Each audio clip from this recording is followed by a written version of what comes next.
একজন তরুণ ছেলেকে সবাই বলতো তুমি কিছুই পারবে না। স্কুলের শিক্ষক বলতো তোমার মনোযোগ নেই। পাড়ার লোকজন বলতো এ ছেলে জীবনে কিছু হবে না। সে হতাশ হতো। কিন্তু একদিন তার দাদু তাকে নিয়ে গেলেন একটা পুরনো ইট ভাটার ধারে। দাদু একটা মাটি খুঁড়ে একটা শক্ত ইট তুললেন। দাদু বললেন, দেখেছো এই ইটটা?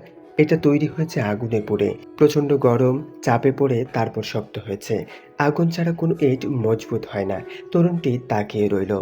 দাদু আবার বললেন, তোমার জীবনের কঠিন সময়গুলোও সেই আগুন। মানুষ তোমাকে অপমান করলে, নিচু চোখে দেখলে, সেটাই তোমার আগুন। তুমি যদি সহ্য করো, চেষ্টা চালিয়ে যাও, তাহলে তুমিও একদিন এই ইটের মতো শক্ত আর অটুট হবে।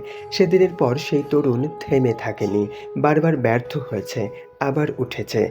বছর দশেক পর সেই তরুণী নিজ গ্রামের প্রথম ডাক্তার হয়।